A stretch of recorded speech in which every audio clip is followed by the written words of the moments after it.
Assalamualaikum warahmatullahi wabarakatuh. Perkenalkan, nama saya Lutfi Rahmawati dari kelas 1 KPID. Di sini saya akan menjelaskan tentang hadis ditinjau dari berbagai aspeknya. Yang pertama, ada hadis ditinjau dari aspek bentuk. Yang kedua, ada hadis ditinjau dari aspek sumbernya. Yang ketiga, ada hadis ditinjau dari aspek mengikat dan tidaknya. Yang pertama adalah hadis dari aspek bentuk, yaitu ada hadis qauliyah. Hadis qauliyah atau sunnah qauliyah merupakan bentuk perkataan atau ucapan yang disandarkan kepada Nabi Muhammad SAW yang berisi berbagai tuntunan dan petunjuk syara, peristiwa-peristiwa atau kisah, baik yang berhubungan dengan aspek akidah, syariah maupun akhlak.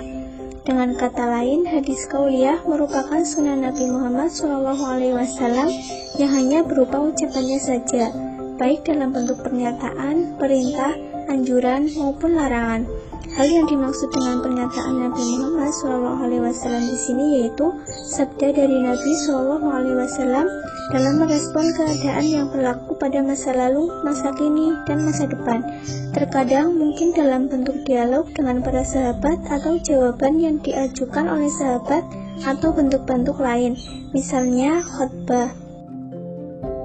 Selanjutnya ada hadis fi'liyah.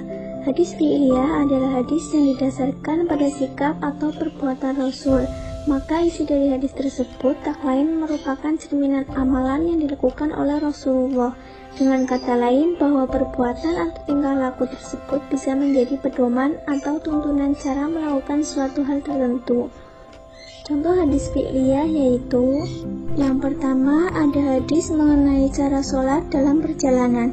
Nabi Muhammad SAW di atas tunggangannya, kemana saja tunggangannya itu menghadap. Hadis riwayat muttafaqun alaih, juga At-Tirmidzi dan Ahmad Tanir bin Rabi'ah. Hadis tersebut menjadi cerminan bahwa saat melakukan perjalanan, seseorang muslim bisa melakukan sholat di atas kendaraan yang ia tumpangi tanpa harus menyesuaikan dengan arah kiblat. Hal ini karena keadaan yang memaksa. Yang kedua, ada hadis mengenai tata cara sholat yang baik dan benar. Bersolatlah kamu sebagaimana kamu melihat aku bersolat. Hadis riwayat Al-Bukhari dan Muslim dari Malik ibnu Huwairis. Dalam hadis tersebut sudah jelas bahwa cara sholat yang benar adalah seperti apa yang dilakukan oleh Nabi dan bukan sahabat atau orang lainnya. Yang ketiga, hadis yang menjelaskan ritual puasa Nabi. Dari Aisyah berkata, aku tidak pernah melihat Rasulullah SAW melakukan puasa 1 bulan penuh kecuali puasa bulan Ramadan, dan aku tidak pernah melihat beliau lebih banyak berpuasa sunnah melebihi di bulan Sya'ban. Hadis Bukhari dan Muslim. Hadis tersebut menjelaskan bagaimana Nabi berpuasa dalam setiap tahunnya, baik itu menjalankan puasa wajib Ramadan maupun puasa sunnah di bulan Sya'ban. Selanjutnya ada hadis takririyah. Hadis takririyah yaitu hadis yang berupa ketetapan Nabi Muhammad SAW terhadap apa yang datang atau yang dilakukan oleh para sahabat. Nabi Muhammad SAW membiarkan atau mendiamkan suatu perbuatan yang dilakukan oleh para sahabatnya tanpa memberikan penegasan apakah beliau membenarkan atau mempersalahkannya.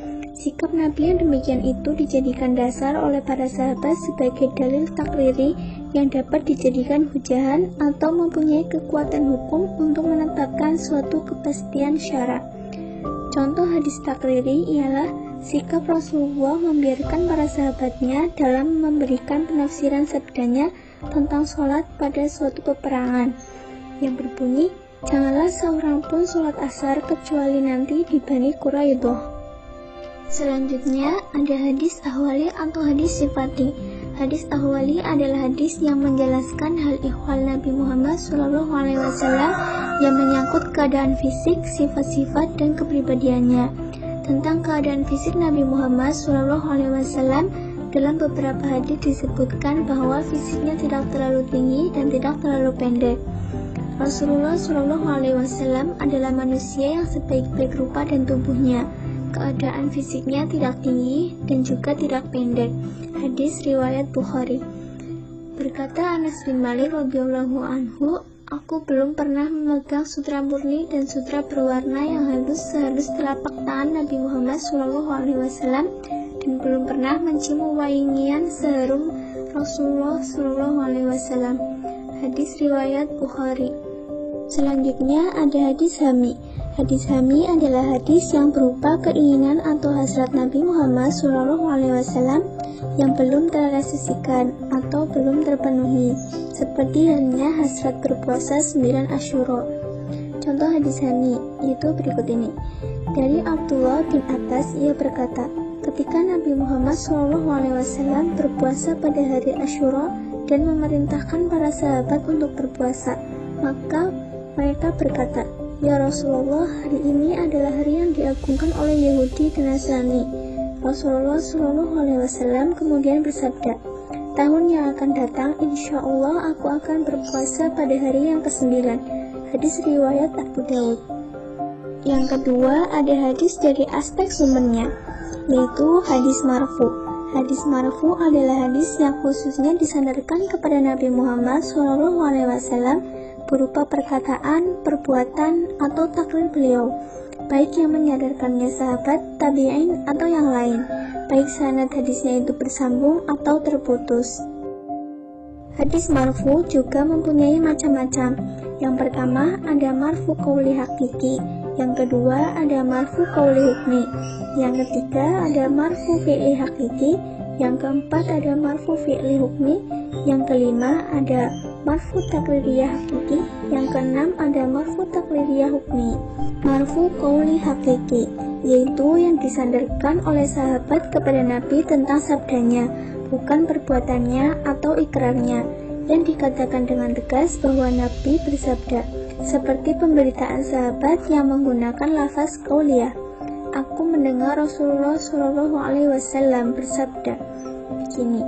Contohnya, warta dari Ibnu Umar radhiyallahu anhu bahwa Rasulullah SAW pernah bersabda, sholat jamaah itu lebih afdol 27 tingkat daripada sholat sendirian.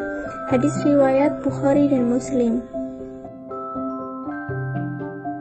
Marfu qauli hukmi yaitu hadis marfu yang tidak tegas penyandarannya sahabat terhadap sabda Nabi, melainkan dengan perantaraan qarinah yang lain, bahwa apa yang disandarkan sahabat itu berasal dari sabda Nabi, seperti pemberitaan sahabat yang menggunakan kalimat aku diperintahkan begini, aku dicegah begitu. Contohnya, Bilal radhiyallahu anhu diperintahkan mengenapkan azan dan mengganjilkan iqamah. Hadis riwayat muttafaqun alaih. Pada contoh di atas tersebut dihukumkan marfu dan karenanya hadis yang demikian itu dapat dibuat hujah. Sebab pada hakikatnya si pemberi perintah itu tidak lain kecuali Nabi Muhammad SAW. Marfu fi'li hakiki yaitu apabila pemberitaan sahabat itu dengan tegas menjelaskan perbuatan Rasulullah SAW. Contohnya dari Aisyah bahwa Rasulullah SAW mendoa di waktu sembahyang. Ujarnya, "Ya Tuhan, aku berlindung kepadamu dari dosa dan hutang." Hadis riwayat Bukhari. Marfu fi'li hukmi yaitu perbuatan sahabat yang dilakukan di hadapan Rasulullah atau di waktu Rasulullah masih hidup. Apabila perbuatan sahabat itu tidak disertai penjelasan atau tidak dijumpai suatu qarinah yang menunjukkan perbuatan itu dilaksanakan di zaman Rasulullah, bukan dihukumkan hadis marfu, melainkan dihukumkan hadis mauquf. Sebab mungkin adanya sangkaan yang kuat bahwa tindakan sahabat tersebut di luar pengetahuan Rasulullah SAW. Contohnya, Jabir radhiyallahu anhu berkata, "Konon kami makan daging kuda di waktu Rasulullah masih hidup." Hadis riwayat An-Nasa'i. Selanjutnya, marfu takliriyah hakiki yaitu tindakan sahabat di hadapan Rasulullah dengan tiada memperoleh reaksi, baik reaksi itu positif maupun negatif dari beliau. Contohnya, seperti pengakuan Ibnu Abbas radhiyallahu anhu, "Konon kami bersembahyang 2 rakaat setelah matahari tenggelam. Rasulullah SAW mengetahui perbuatan kami, namun beliau tidak memerintahkan dan tidak pula mencegah." Marfu takririyah hukmi yaitu apabila pemberitaan sahabat diikuti dengan kalimat-kalimat sunatu Abi Qasim. sunnatu nabiyina atau minas sunnati. Contohnya perkataan Amr bin As radhiyallahu anhu kepada Ummul Walad, "Jangan kau campur adukan pada kami sunnah Nabi kami."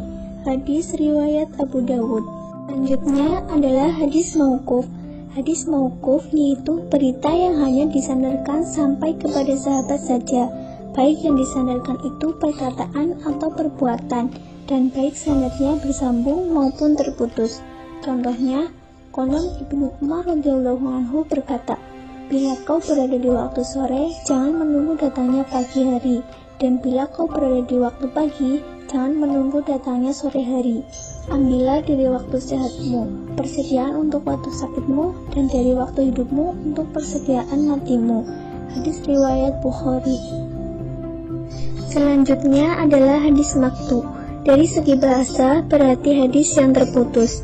Para ulama memberi batasan, yaitu ialah perkataan atau perbuatan yang berasal dari seorang tabi'in serta dimauqufkan padanya, baik sanadnya bersambung maupun tidak.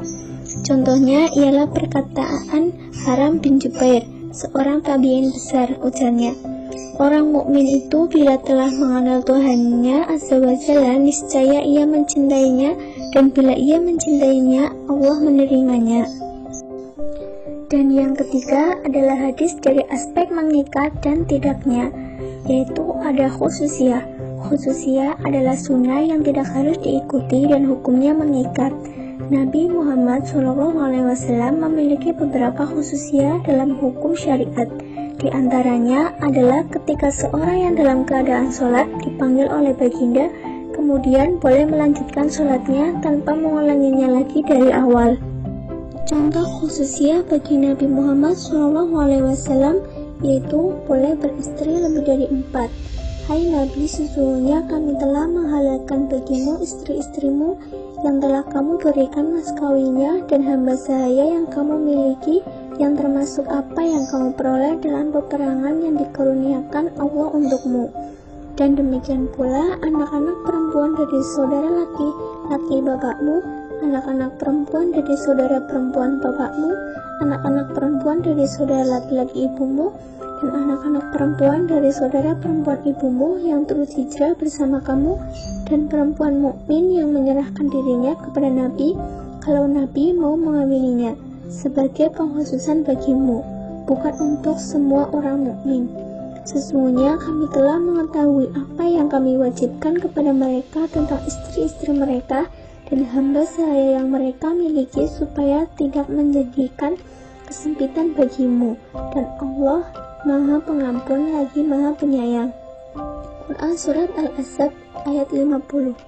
Selanjutnya, tasyriyah. Tasyriyah adalah sunnah yang hukumnya untuk diikuti. Sunnah ini menyangkut masalah-masalah akidah, akhlak, dan ibadah. Sunnah dalam bentuk ini ada 3 macam. Yang pertama, ucapan dan perbuatan yang muncul dari Nabi dalam bentuk penyampaian risalah dan penjelasan terhadap Al-Quran. Yang kedua, ucapan dan perbuatan yang muncul dari Nabi dalam kedudukannya sebagai imam dan pemimpin umat Islam. Yang ketiga, ucapan dan perbuatan yang muncul dari Nabi dalam kedudukannya sebagai hakim dan qadhi yang menyelesaikan persangkutan umat Islam. Yang terakhir adalah khairul tasyriyah. Khairul tasyriyah adalah sunnah yang tidak berdaya hukum, yaitu sunnah yang tidak harus diikuti dan karenanya tidak mengikat untuk ditaati dan diteladani.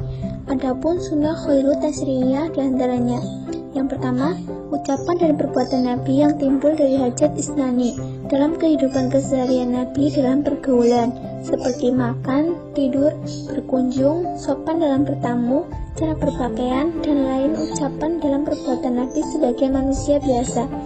Yang kedua, ucapan dan perbuatan Nabi yang timbul dari pengalaman pribadi, kebiasaan dalam pergaulan seperti urusan pertanian, kesehatan badan, cara berjual beli dan memelihara hewan ternak, atau tindakan beliau yang berdasarkan suatu kebijaksanaan yang bertalian dengan masalah keduniaan. Itulah tadi penjelasan singkat dari saya. Mohon maaf bila ada kesalahan. Terima kasih. Wassalamualaikum warahmatullahi wabarakatuh.